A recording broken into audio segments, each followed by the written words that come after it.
Bismillahirrahmanirrahim.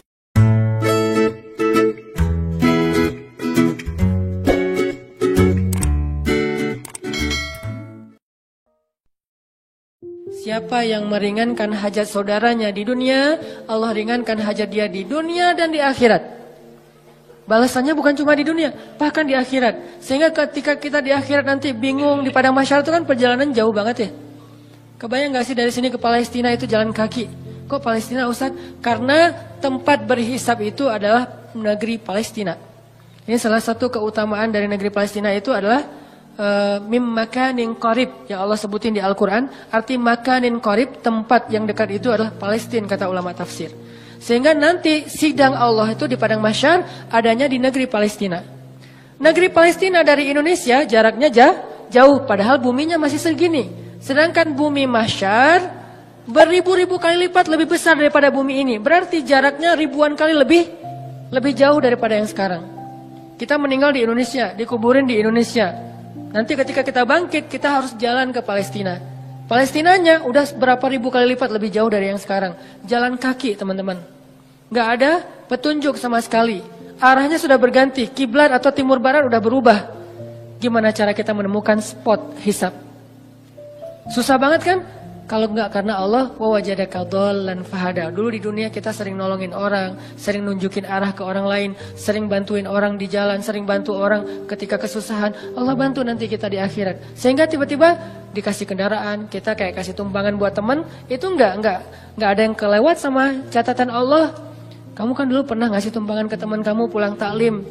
Padahal kamu pulangnya ke Padalarang, dia ke Cilenyi, kamu anterin dia dulu. Akhirnya balik lagi ke tengah, gak sampai Padalarang, nginep di TSB. Gak kuat gitu ya. Tadinya nanyanya sih kayak serius gitu. Pulang kemana saya anterin? Oh boleh. Udah aja naik motor kemana Cilenyi. Ngomong dari tadi. Kan beda arah timur dan barat. Nah kamu pernah ngelakuin itu di dunia, nanti di akhirat tiba-tiba Allah yang ngasih kita tumpangan. Dan tumpangan dari Allah sebaik-baik tumpangan kendaraan cahaya. Sehingga dari Indonesia ke Palestina itu hanya sekejap mata saja. Itu diantara makna dari hisab yang ringan, hisab yang mudah, dipercepat perjalanannya. Sementara yang lain masih kebingungan. Ada yang jalan ke sana, ada yang jalan ke sana. Itu nggak ada yang arah loh, yang jelas arahnya. Jadi orang jalan itu acak aja tuh kemana-mana. Bisa ribuan tahun nggak sampai ke tempat hisab, belum dihisab tuh. Untuk sampai ke sana aja ribuan tahun. Kok malaikat nggak ngasih tahu sih kalau kita salah jalan? Karena kita di dunia juga nggak pernah ngasih tahu orang kalau dia salah jalan, dibiarin aja. Malah ada yang sengaja nyesatin lagi tuh. Kalau mau jalan ke Dago lewat mana? Itu aja lewat ini nanti Gatot Subroto tembus aja ke Soekarno Hatta, udah gitu Buah Batu terus aja ke sana. Itu mah Banjaran ya. Nah ini artinya nanti pas kita nanya malaikat mau ke tempat hisab. Oh tempat hisab, balik lagi aja ke belakang. Kamu udah kejauhan. Tapi malaikat gak gitu-gitu juga sih. Paling-paling malaikat cuek ninggalin kita gitu. Akhirnya kita terkatung-katung. Ini makna terkatung-katung. Istri kita bangkitnya bareng. Kenapa bangkitnya bareng? Karena kita pengen dikuburin satu liang lahat. Cinta sejati gitu kan. True love and endless love lah. Pas meninggal wasiat aku pengen dikuburin sama kamu. Udah aja dikuburin satu liang lahat. Pas bangkit, noleh juga enggak teman-teman. Yauma yafirrul mar'u min akhihi wa ummihi wa abihi wa sahibatihi wa banihi likulli imri'in minhum yawma idzin sya'nun yughni. Kita bangkit bersebelahan tapi enggak noleh.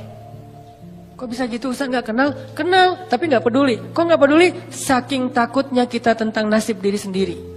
Sampai diibaratkan hari itu kata Allah di surat Al-Muzammil, hari ketika seorang wildana syiba, seorang anak kecil aja tiba-tiba beruban saking stresnya dia. Tapi nggak semua orang yang rambutnya beruban itu karena stres ya. Sebagiannya doang. Kalau anak kecil sampai tiba-tiba beruban berarti kan stres banget tuh hari ya.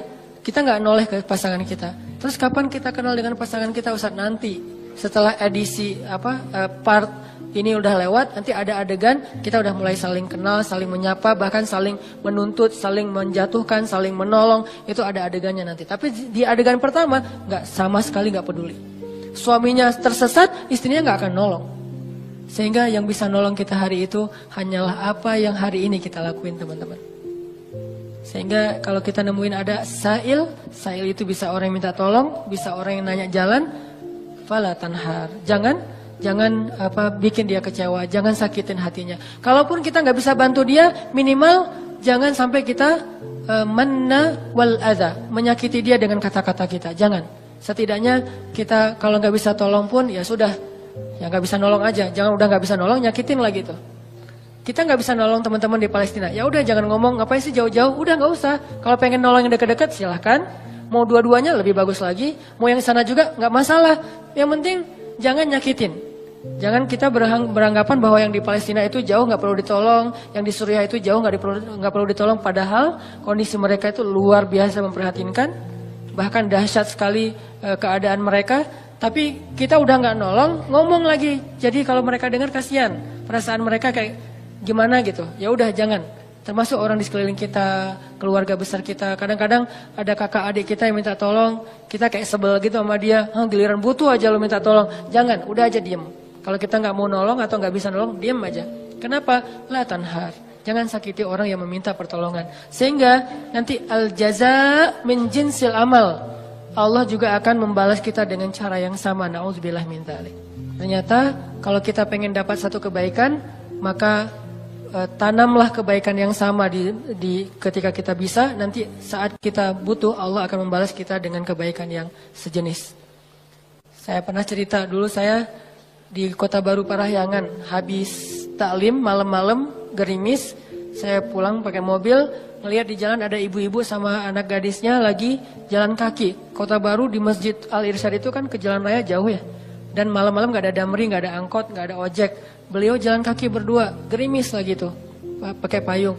Saya waktu itu tinggal di Cihanjuang, saya mau keluar dari masjid ngelihat ada ibu-ibu sama putrinya lagi jalan. Saya samperin, Bu, butuh tumpangan? Oh boleh Ustadz, mau kemana? Mau ke depan? Ya udah ikut aja. Karena saya nggak bawa pasangan, mereka duduk di belakang. Itu etikanya ya. Jangan duduk di depan, nanti jadi fitnah. Udah aja duduk di belakang. Dan itu tidak menghina. Oh jadi kayak supir dong, nggak apa-apa. Karena demi menjaga fitnah. Biarkan dia duduk di belakang berdua, saya di depan. Kalau ngomong, ya ngomong aja. Sesekali ngelihat ke menghargai. Dia cerita, Ustadz, tadi saya ikut talim Ustadz. Oh Masya Allah, Ibu jadi ikut talim. Terus tadi gimana kesininya? Naik damri, soalnya kalau sore itu masih ada damri, saya masuknya pakai damri. Pulangnya biasanya jalan kaki, biasanya. Berarti udah beberapa kali itu. Oh gitu, maaf ya saya nggak tahu. Ya udah dianterin. Sampai di depan, jadi kayak nggak enak hati gitu diturunin di jalan ya. Nggak tuntas kan. Udah saya tanya, Ibu rumahnya di mana? Masih di daerah Padalarang gitu, daerah Cimareme, agak turun dikit. Ya udah saya anterin aja ke rumahnya. Enggak ngerepotin nih Ustadz, enggak. Padahal biasanya saya langsung masuk tol kan. Keluar Baros cepet. Ini ngelewatin Cimareme kan macet-macet gitu. Enggak apa-apa saya anterin. Ya udah sejalan, padahal enggak sejalan sebetulnya. Saya harusnya ke tol. Dianterin sampai ke rumah, kan sepele banget kan. Udah sampai ke rumah selesai, pergi aja. Besok-besoknya sebulan kemudian saya naik jembatan Pasupati itu ke arah Paster. Ban motor saya bocor. Pas di atas, bukan bocor, habis bensin. Saya lagi tight banget jadwal hari itu, nggak sempat ngisi bensin. Saya pikir mesti sampailah ke Pasteur, kan ada pom bensin tuh. Paksain aja, pas di atas, pas habis. Mati aja. Saya dorong. Baru berapa detik saya dorong, tiba-tiba datang anak muda, nyamperin, Mas mau di step gitu. Oh boleh, di step aja mana didorongin. Pakai motor dia sampai ke pom bensin, akhirnya saya bisa ngisi bensin. Saya jadi teringat, dulu saya pernah nolong orang di jalan. Sekarang Allah nolong saya di jalan. Dan itu timingnya tuh pas banget. Kalau dia lebih cepat sedetik, udah nggak ngelihat saya di belakang. Kalau saya lebih cepat, lebih lambat sedetik, dia nggak ketemu. Allah yang bikin timingnya. Saya pas habis bensin, dia datang. Kalau saya lebih cepat setengah jam, saya udah sampai ke pom bensin, dorongnya kan ya. Nggak ketemu dia. Jadi pas banget, baru berapa detik dorong, dia datang. Dan dia... maaf, lupa saya ceritanya. Bukan di step, dia bawa selang gitu kan. Saya lupa ceritanya. Dia bawa selang, bukan di step. Berarti 2 kali kejadiannya. 1 kalinya di step. Udah kebiasaan. Pasti ada yang nolong lagi nih. Kan saya kemarin habis nolong orang, GR gitu kan sama Allah. Benar ada yang nolong. Jadi ada yang di step, yang ini bawa selang. Kan jarang banget ada anak muda kemana-mana bawa selang gitu kan. Pak, kenapa? Dia ngelihat ban nggak kempes, habis bensin ya? Iya, di sini saya ini. Dia sedot, terus masukin hanya untuk bisa sampai ke pom bensin. Kan itu jarang banget, mungkin 1:1000 dan pas lagi timingnya. Allah yang membuat seperti itu. Kalau orangnya ada di sini atau nonton, barakallah jazakallah khair. Sering saya cerita nih, mudah-mudahan jadi kebaikan buat dia. Artinya, teman-teman benar-benar al-jaza min jinsil amal. Balasan itu sesuai dengan jenis amal. Kalau kita pengen dibalas, ya Allah mudahin dong cara saya untuk dapetin jodoh. Mudahin orang lain untuk dapetin jodoh. Caranya gimana? Jadi mak comblang mungkin. Atau nemenin dia curhat mungkin. Atau nemenin dia ngelamar mungkin. Kita yang jadi, Pak, dia tuh sahabat saya banget. Saya kenal banget dengan dia, Pak. Wah, pokoknya aman lah, Pak. Dia orangnya bertanggung jawab. Kita promoin dia. Sehingga nanti Allah yang promoin kita di orang lain. Pokoknya mau apa, cari amal soleh yang sejenis dengan itu. Saya pengen jadi orang kaya, Ustadz. Ya udah. Tolong orang lain ketika lagi butuh modal atau apa, saya pengen nikah Ustadz. Ya udah bantu dulu temennya untuk mahar. Nanti Allah ganti mahar yang buat kita. Atau kalau nggak mahar mungkin hantaran. Karena kadang-kadang kan hantaran itu apa? Seserahan ya. Seserahan itu kadang-kadang lebih gede daripada mahar kan. Mahar anak saya sih nggak banyak dek. Soalnya kan kata Nabi mahar jangan tinggi-tinggi. Berapa Pak? Ya udah 1 gram aja. Oh, tapi seserahannya ya berapa? 1 M juga nggak apa-apa. Si bapak teh. Seserahannya yang gede, jadi kita bikin stres gitu kan. Nggak apa-apa, ambil aja. Jangan menyerah ketika ditawarin 1 M, 10 M, 100 M. Ambil, itu angka gede di kita, tapi kecil di Allah loh. Jangan pikir kita yang bakalan bayar, Allah yang bayarin. Dek, maharnya standar biar nggak beda sama kakaknya ya. Bukan bapak mau mempersulit adik, bapak tahu adik penghasilannya pas-pasan. Ini bapak menghina atau lagi apa sih? Tapi emang biar dia nggak jauh banget, nggak jomplang banget sama kakaknya. Kakaknya dulu sih 3 M, dia 2 M juga nggak apa-apa. Boleh Pak? Kamu sanggup? Insya Allah Pak. Kerja apa? Allah yang kasih kerja. Gitu, semangat. Siapa tahu nanti setelah kasih saya waktu 1 tahun Pak. 1 tahun? Ya, oke 1 tahun. Bekerja semaksimal mungkin 1 tahun. Biarkan mereka ngelihat kesungguhan kita. Setelah 1 tahun, mungkin kita nggak dapat 1 atau 2 M, tapi dapat kasihan dari dia. Ya, ini serius nih ternyata. Ya udah deh, adik dapat berapa? Dapat Pak 2 apa? 20 juta gitu.